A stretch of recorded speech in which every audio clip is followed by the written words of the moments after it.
When did you realize your teacher had way too much power over students? The moment I knew Mrs. Henderson had crossed every line wasn't when she failed my brother Jake for missing 3 days after his appendectomy. It was when the Child Protective Services worker knocked on our door at 7 in the morning, holding a manila folder thick with reports that painted our family as neglectful monsters. Jake was 16, a junior at Roosevelt High, and had been pulling straight A's in advanced placement classes until his appendix nearly burst on a Tuesday night in October. Emergency surgery, complications from infection, 5 days in the hospital, then 2 weeks of recovery at home with doctor's orders for bed rest. I was 24 then, fresh out of college and working my first job at an insurance company while living back home to help with expenses after Dad's stroke 3 years earlier. Mrs. Henderson taught AP biology, and Jake had been her star student until the surgery. When he returned to school with a stack of medical documentation, she refused to accept his makeup work. Not just refused, she told him the extended absence showed lack of commitment to academic excellence, and that she couldn't make exceptions for convenient illnesses. The exact words, according to Jake's best friend Marcus, who heard the exchange. Perhaps your family should reconsider whether college preparatory coursework is appropriate if medical appointments take priority over education. Jake came home devastated. This was the kid who'd been planning to major in pre-med, who'd spent summers volunteering at the hospital where he'd just been a patient. He'd done every extra credit assignment Mrs. Henderson had ever offered, stayed after class to help her set up lab equipment, even tutored younger students in her classroom during lunch. Mom called the school the next day. She spoke with Mrs. Henderson directly, explaining the medical situation again, offering to provide additional documentation from the surgeon. Mrs. Henderson's response was that the school policy allowed for excused absences, but her classroom policy required all students to maintain the same standards regardless of circumstances. Standards don't bend for anyone, she told my mother. That's how we maintain academic integrity. When Mom asked to speak with the principal, Mrs. Henderson said she'd be happy to discuss Jake's pattern of prioritizing outside activities over classroom commitment with the administration. Mom hung up confused about what outside activities she meant, since Jake barely had time for anything besides school and the part-time job he'd had to quit during recovery. That weekend, Jake showed me the syllabus Mrs. Henderson had handed out in September. Buried in the third page of fine print was a clause stating that more than 3 consecutive absences would result in automatic course failure, regardless of reason. No mention of medical exemptions, nothing about the standard school policy that protected students with documented health issues. Can she do that? Jake asked. I didn't know, but I started making phone calls. First to the school district's main office, where I got transferred between 4 different departments before reaching someone in student services who told me individual teachers had discretion over their classroom policies as long as they didn't violate federal disability protections. When I mentioned the ADA, the woman on the phone got uncomfortable and said I should speak directly with the school's compliance officer. The compliance officer, Mr. Rodriguez, returned my call 3 days later. He'd spoken with Mrs. Henderson, he said, and she'd assured him that Jake's absences weren't related to a qualifying disability, just a routine medical procedure. When I explained that complications had extended the recovery period, he said the school would need documentation from the surgeon specifying that Jake's condition constituted a temporary disability requiring accommodation. Getting that documentation took 2 weeks of phone calls to the surgeon's office, requests for specific language that would satisfy the school district's legal requirements, and a $45 fee for the formal letter that our insurance didn't cover. By the time we had the paperwork, Jake had missed additional classes for follow-up appointments and had fallen further behind in Mrs. Henderson's course. When Mom delivered the surgeon's letter to the school, Mrs. Henderson's response was that too much time had passed to make accommodation feasible. Jake could withdraw from the class and take it again next year, or accept the failing grade that was already in the system. The grade stands, she told the assistant principal in a meeting Mom requested. Changing it now would be unfair to students who maintained perfect attendance despite their own challenges. That's when things escalated beyond just a grade dispute. Mrs. Henderson filed what she called a student welfare concern with the school's counseling office, documenting what she described as a pattern of parental interference with Jake's education. She wrote that our family had attempted to pressure her into lowering academic standards, that Jake appeared to be under stress from home expectations, and that she had concerns about his emotional stability following his return to school. The counselor, Mrs. Kim, called Jake in for a mandatory meeting. She asked about his home life, whether he felt safe, whether anyone was pressuring him to maintain grades that might be beyond his capabilities. Jake tried to explain that the only pressure was from Mrs. Henderson's refusal to accept his medical documentation, but Mrs. Kim took notes about his defensive responses and scheduled a follow-up session. After the second counseling session, Mrs. Kim contacted our parents to discuss Jake's concerning behavioral changes and recommend family therapy to address what she called academic-related stress disorders. When Mom asked for specifics about Jake's behavior, Mrs. Kim mentioned that Mrs. Henderson had reported Jake seemed withdrawn in class and had stopped participating in discussions. Of course he was withdrawn. He was failing a class he'd been excelling in, felt betrayed by a teacher he'd trusted, and was being treated like a problem student despite having a clean disciplinary record and honor roll status in every other class. But the documentation was building. Mrs. Henderson had created a paper trail that painted our family as over-involved parents, putting unhealthy pressure on a struggling student. Every phone call Mom made, every meeting she requested, every piece of medical documentation we provided was reframed as evidence of our dysfunction, rather than our attempts to advocate for our son's rights. The situation spiraled when Jake, frustrated and exhausted from weeks of being treated like he was lying about a legitimate medical condition, sent Mrs. Henderson an email asking if there was any way to make up the work he'd missed. His exact words were, "I don't understand why I'm being punished for getting sick. I've been a good student in your class and I love biology. Please help me figure out how to fix this." Mrs. Henderson forwarded the email to the principal, with a note expressing concern about Jake's inability to accept consequences for his choices and suggesting that his parents had coached him to send manipulative communications to faculty members. The principal, Dr. Walsh, called a meeting with our parents, Jake, Mrs. Henderson, and the school counselor. Dr. Walsh opened by saying the school had received multiple reports about Jake's declining performance and concerning behavior. When Dad asked what behavior, specifically, Dr. Walsh referenced Mrs. Henderson's documentation of Jake's argumentative attitude, his pattern of making excuses, and his attempts to circumvent established classroom policies. Mom brought copies of Jake's medical records, the surgeon's letter, documentation of his grades in other classes, and letters from 2 other teachers praising his character and work work ethic. Mrs. Henderson dismissed all of it as evidence that our family was overcompensating for Jake's struggles by manipulating other faculty members. Parents who micromanage their children's education often create students who can't function independently, she said. Jake's inability to handle this setback appropriately is concerning from a developmental perspective. The meeting ended with Dr. Walsh saying the school would continue monitoring Jake's adjustment and recommending that our family accept support services to address what they were calling academic anxiety and family stress. 2 weeks later, CPS knocked on our door. The caseworker, Ms. Thompson, had a thick file documenting concerns about our family's educational neglect and emotional abuse of Jake. The school had filed a report claiming that Jake appeared malnourished, showed signs of sleep deprivation, and had expressed fear about disappointing his parents. Mrs. Henderson had provided detailed observations of Jake's declining physical appearance and what she described as his desperate attempts to please unrealistic parental expectations. Ms. Thompson interviewed each of us separately. She asked Jake about his diet, his sleep schedule, whether his parents ever yelled at him, whether he felt safe at home. She asked me about our family dynamics, our parents' expectations, whether I'd ever witnessed concerning behavior. She asked our parents about their disciplinary methods, their educational expectations, their financial situation. The investigation took 3 months. Ms. Thompson visited our house twice, interviewed Jake's teachers, spoke with our neighbors, and reviewed Jake's medical records. She observed family dinners, checked our refrigerator, examined Jake's bedroom, and documented everything in reports that treated normal family interactions as potential signs of dysfunction. During those 3 months, Mrs. Henderson continued documenting Jake's behavior in her class. Every day he seemed tired, she wrote a note. Every time he appeared distracted, she added it to his file. When he scored lower on tests because he'd missed foundational material during his absence, she noted his declining academic performance as evidence that the family situation was affecting his ability to function. The other teachers noticed the scrutiny Jake was under and started being extra careful about their interactions with him. His English teacher, Mr.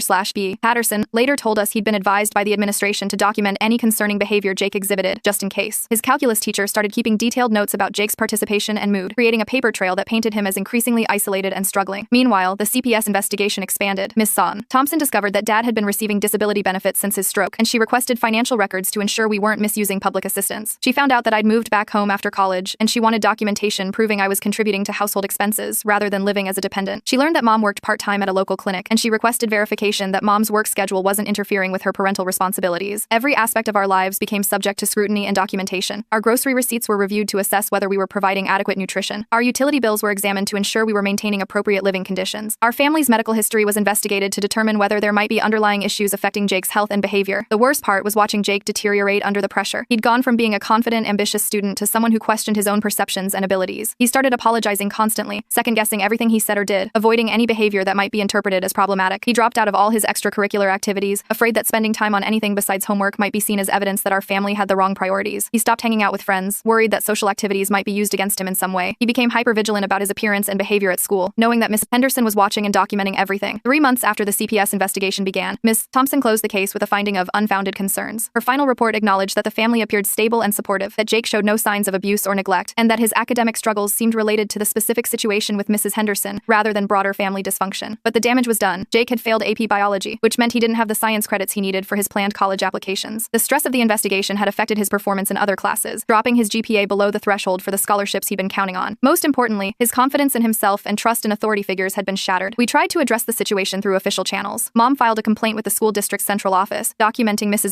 Henderson's refusal to follow standard accommodation procedures and her retaliation against our family for advocating for Jake's rights. The district's response was that Mrs. Henderson had followed established protocols for reporting student welfare concerns, and that the school's primary obligation was to ensure student safety even when parents disagreed with faculty assessments. We contacted the state education department about potential ADA violations. They referred us back to the local district's compliance procedures, creating a circular system where the district investigated itself and found no wrongdoing. We consulted with an attorney about potential legal action. He explained that proving educational malpractice was extremely difficult, especially when the school could point to documented concerns about student welfare. The cost of litigation would be prohibitive, and the chances of success were minimal, given Mrs. Henderson's extensive documentation and the district's support of her actions. Jake finished his junior year with his first ever C grades in multiple subjects. His class rank dropped from the top 10% to the middle of his class. His plans for pre-med changed to general studies at the local community college, since he could no longer afford the 4-year universities he'd been accepted to. But the story doesn't end there. 6 months later, I learned through Marcus's mother that Mrs. Henderson had filed similar student welfare concerns about 3 other students that year. All 3 cases involved students who had challenged her policies or whose parents had questioned her teaching methods. All 3 families had been subjected to some form of investigation or scrutiny by school officials. One student, Sarah Martinez, had been reported for concerning behavioral changes after she asked to transfer out of Mrs. Henderson's class due to what she described as a hostile learning environment. Another student, David Chen, had been flagged for academic dishonesty concerns after he disputed a grade on a lab report that Mrs. Stabley asked in 10. Henderson had marked as late despite his documentation proving it had been submitted on time. The pattern was clear. Mrs. Henderson was using student welfare reporting as a weapon against families who challenged her authority. She learned to frame normal advocacy and academic disputes as evidence of family dysfunction, knowing that schools were legally obligated to investigate any reports of potential abuse or neglect. I started documenting everything I could find about Mrs. Henderson's teaching practices and reporting holding patterns. I reached out to former students and their families, collected stories about her classroom policies and her responses to parental concerns. I researched her background and discovered that she'd been transferred between 3 different schools in the district over the past decade, always under circumstances that weren't fully explained in public records. What I found was a teacher who had learned to manipulate the system's protective mechanisms to insulate herself from accountability. She understood that schools were required to take student welfare reports seriously, that parents who seemed too involved could be portrayed as problematic, and that medical absences could be reframed as family dysfunction if documented correctly. She'd perfected a method of creating paper trails that painted struggling students as victims of family pressure rather than victims of her inflexible policies. She knew how to write reports that triggered mandatory investigations while appearing to show appropriate concern for student well-being. Most disturbingly, she'd learned to target families who were most vulnerable to scrutiny. Families with financial stress, single parents, families dealing with medical issues, families with language barriers, anyone who might struggle to navigate the bureaucratic maze of defending themselves against professional accusations. I brought all this documentation to the local newspaper, hoping to expose the pattern and protect other families from similar treatment. The education reporter was interested, but explained that the district would likely deny any wrongdoing and that Mrs. Partier, Henderson's supporters, would characterize any criticism as an attack on academic standards and teacher authority. Without cooperation from the school district or testimony from current employees, the story would be difficult to substantiate. Most of the affected families were reluctant to go public, fearing additional retaliation or damage to their children's educational prospects. The article that eventually ran was watered down to a general discussion of the balance between academic accountability and student accommodation, with no specific mention of Mrs. Henderson or our school. The district issued a statement reaffirming their commitment to both academic excellence and student welfare, claiming that their policies adequately protected students while maintaining appropriate standards. Mrs. Henderson continued teaching at Roosevelt High for 2 more years before transferring to another district. Her departure was announced as a career advancement opportunity, with no mention of the complaints or investigations that had accumulated in her personnel file. Jake graduated high school with grades that reflected months of damage rather than years of excellence. He spent 2 years at community college, rebuilding his academic confidence and his trust in educational institutions. He eventually transferred to a 4-year university and completed his degree in biology, but the additional time and expense derailed his original plans for medical school. The experience taught our entire family how easily institutional power could be weaponized against families who lacked the resources or knowledge to effectively challenge it. We learned that good grades and clean disciplinary records provided no protection against biased reporting, that medical documentation could be dismissed or reinterpreted, and that parents' attempts to advocate for their children could be used as evidence against them. Most importantly, we learned that some teachers understand exactly how much power they hold over students' futures, and some are willing to abuse that power to protect themselves from accountability or criticism. Mrs. Henderson didn't just have the authority to assign grades or manage her classroom. She had the power to trigger investigations that could destroy families, to create documentation that would follow students through their educational careers, and to manipulate protective systems designed to help vulnerable children. The scariest part wasn't that she had this power, but that she'd learned to use it systematically and strategically. She'd turned student welfare reporting into a form of institutional retaliation, knowing that most families would be too overwhelmed or too scared to fight back effectively. Jake is 32 now, a successful research biologist at a pharmaceutical company. He still carries the psychological scars from that year, a tendency to over-explain himself, an anxiety about authority figures, a deep-seated fear that his success could be taken away by someone else's arbitrary decisions. Sometimes he mentions wanting to go back to school for his medical degree, but he hasn't taken the step. I think part of him is still that 16-year-old boy who learned that even perfect behavior and excellent performance couldn't protect him from a teacher who decided he was a problem to be solved rather than a student to be educated. We never got an apology from the school district. We never received acknowledgement that Mrs. Henderson's policies violated standard accommodation procedures or that her reporting practices were inappropriate. The system that failed to protect Jake continued operating exactly as it had before, ready to fail the next family that found themselves in conflict with a teacher who understood how to use institutional power as a weapon. That's when I realized that some teachers have way too much power over students. Not just the power to educate or inspire, but the power to destroy futures, manipulate systems, and hide behind professional authority while devastating the lives of children and families who depend on schools to be places of learning and growth rather than institutional warfare. The most chilling realization was that Mrs. Henderson's power wasn't an accident or an oversight. It was built into the system itself, designed to protect students but easily perverted to protect teachers who knew how to manipulate the language of concern and welfare, to mask their own failures and biases. And somewhere in another school district, she's probably still teaching, still documenting, still building cases against students whose only crime was challenging her authority or needing accommodation she wasn't willing to provide. The system that enabled her abuse of power remains intact, waiting for the next family that doesn't understand the rules of a game they never agreed to play.